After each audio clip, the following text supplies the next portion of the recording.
And the abduction of the hostages is not simply an Israeli crisis.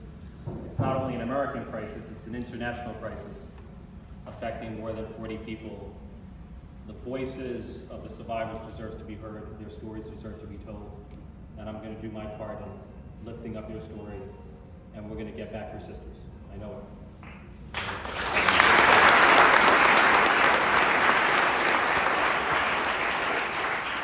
I want to thank my former colleague in government, Alessandra Biaggi, for your support for the Riverdale community.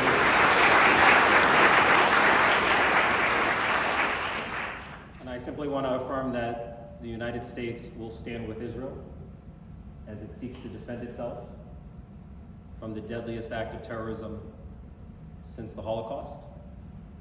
My view is that Hamas's crime against humanity is so barbaric that it cannot be ignored.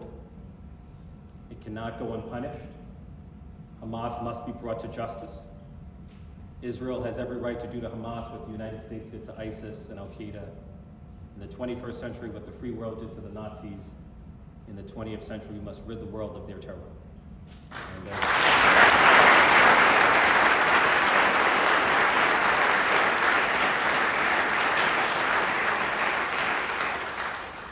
And I've said to people, imagine a mother whose child was murdered.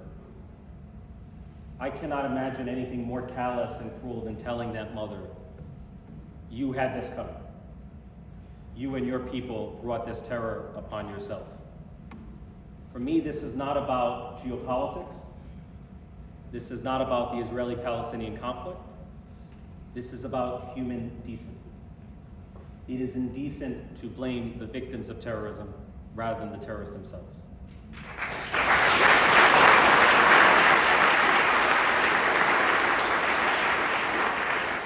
It is indecent to glorify the terrorism of Hamas as resistance, or to lionize the paragliders who gunned down 260 young Israelis at a music festival.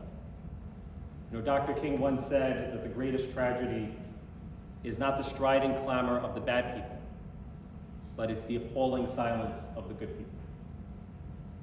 And we've seen too many in our society, from public officials to college and university presidents, who have shown appalling cowardice and indifference and silence in the face of barbaric anti-Semitism.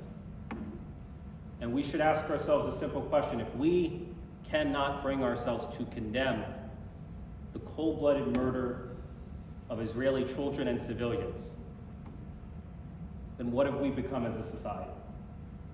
What does that reveal about the depth of anti-Semitism in the American soul? And so there needs to be a reckoning with the deep rot of anti-Semitism that has hardened people's hearts in the face of anti-Semitism. You know, here in the United States, there's a debate about whether there should be a ceasefire. And I think we all decent people want nothing more than to live in a world without war, without human suffering. You know, I want peace and prosperity for both Israelis and Palestinians.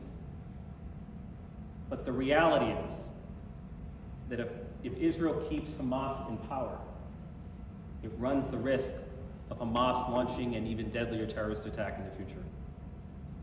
And a repeat of October 7th is a risk that Israel cannot afford and cannot abide. And I've said to people, when the United States, no one expected the United States to enter into a ceasefire with Al-Qaeda and the Taliban when 3,000 Americans were murdered on 9/11. No one expected the United States to enter into a ceasefire with Japan when 2,400 Americans were murdered on 9/11. You know, expecting Israel to do nothing in the face of barbaric terrorism means holding Israel to a dangerous double standard that no other country, including the United States, would ever impose on itself. And so even though it's been challenging, I'm going to continue to stand for Israel's right to defend itself.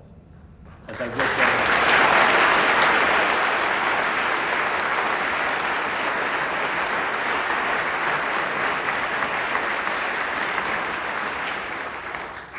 And then finally, I share Orr's optimism. Despite the tragedy and terror of this moment, there is no doubt in my mind that Israel, the Jewish diaspora, will emerge from this moment better and stronger than ever before, more resilient and more resourceful, because resilience, that's the DNA, that's the destiny of the Jewish people and the Jewish state.